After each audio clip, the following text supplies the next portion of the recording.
You had a bad day once, am I right? I know I am. Yeah, I can tell. You've had a bad day and everything changed. Why else would you dress up like a flying rat? You had a bad day and it drove you as crazy as everybody else. Only you won't admit it. You have to keep pretending like life makes sense. That there is a point to all this struggling. God, you make me want to puke. I mean, what is it with you? What made you what you are? Girlfriend killed by the mob, maybe? Brother carved up by some mugger? Something like that. I bet. Something like that. Something like that happened to me, you know? I'm not sure what it was. Sometimes I remember it one way, sometimes another. You know, if I'm gonna have a past, I prefer it to be multiple choice. But my point is, I went crazy when I saw what a black, awful joke the world was. I was crazy as a coot. I admit it, so why can't you? I mean, you're not unintelligent. You must really see the reality of the situation. Do you know how many times we've come close to World War III over a flock of geese on a computer screen?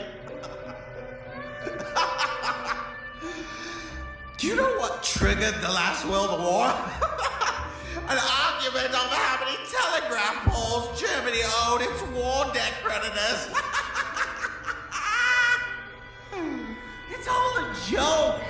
Everything anybody ever valued or struggled for, it's all a monstrous, demented gag. So why can't you see the funny side?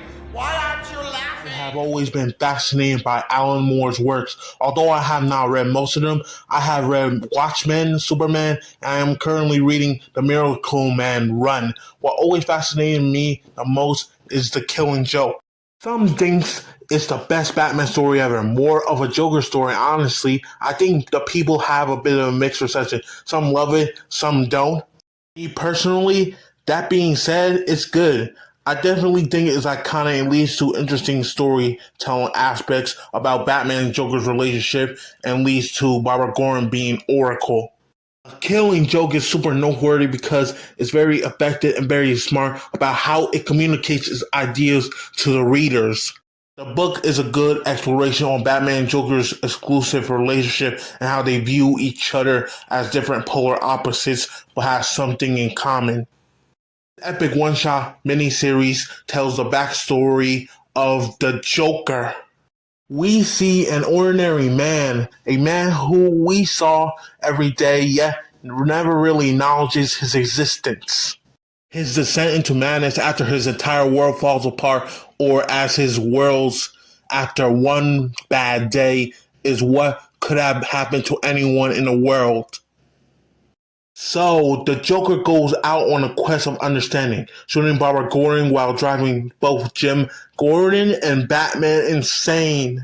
A graphic novel goes beyond playing with the idea that Batman and Joker both share a painful past that defines their present selves. Paradoxically, the two characters are not different. The narrative explores the villain's perspective. If there's anything you should take from the story, it's that our choices define who we are. The only thing separating Batman from the Joker is Bruce Wayne's choice to fight chaos while the Joker chooses to create it. Their connection is more than a hero and villain relationship since they see themselves in one another. The choices each has made after life-changing tragedy are what separates their motivations and goals. When the Joker broke out of jail, he brought an amusement park to fulfill his sick desire to make other people insane just like him. Joker hurt Barbara Gordon and brought her father Gordon to torture mentally in a park. Gordon did not become mad or insane like him. The narrative focuses on the fine line between sanity and insanity that delineates the Joker's perception of the world. When Alan Moore uses Joker's tragic backstory, it was an illusion. Anytime the Joker talks to himself, he's lying. He knows Batman needs to understand him, so he makes a game of it. The part that makes him laugh, and that he also reveals in these panels, is that to a greater extent, it's actually he who needs to understand Batman, and he's not sure why he needs to, which seems to drive him even more mad. Joker's multiple origin story panel is written to confuse the audience, while showing Joker's origin story doesn't matter. He acts like an enigma to the audience while challenging the reader's perception of his character. The Joker is an unreliable narrator. You do not get a definitive backstory to understand why he does the things he does, and that ambiguity makes him all the more terrifying and unpredictable. Alan Moore gives the Joker more of an element of chaos with no real definitive backstory. The fact that he lies about all of it all the time with the conflicting potential half-truths is the whole point. It's like explaining a magic trick. Once you know the secret, the magic is gone. The mystery is more important than the truth. The reasons why the Joker's origin remains ambiguous is that he's supposed to be the polar opposite of Batman.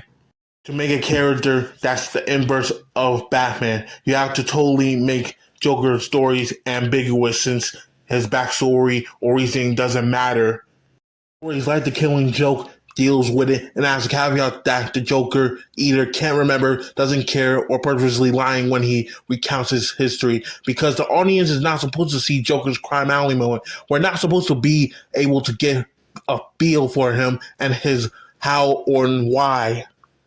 Joker basically says something like, maybe this was all a dream, or just another story in my head type of thing. This nuanced approach of the Joker makes him Batman's greatest villain. You do not need a definitive backstory to understand why he does the things he does, and that ambiguity makes him all the more terrifying because at times it seems like he was born out of trauma, but in the next breath, he could just be a lunatic. He's insane. Batman is the first lunatic escaping the asylum of their respective one bad days. And then he offers Joker a way of rehabilitation, but the Joker refuses out of fear, mistrust, insanity, like in the joke. With no light, the last panel is Batman's completely giving up upon helping Joker escape his one bad day and turning off the beam of light. As the panels close, the grass is filled with the rain. The light slowly fades until it's consumed by the darkness. I really hope it doesn't symbolize Bruce's humanity or morals being gone. Whether if Batman killed or didn't kill the Joker is left ambiguous. Alan Moore's entire point is that this is an endless cycle. We don't know what happens to them. It's left to the reader's hand to decide what happens to the story. Do you like the ending or disagree with the ending? Let me know in the comment section down below. This is my interpretation and analysis on The Killing Joke as a story.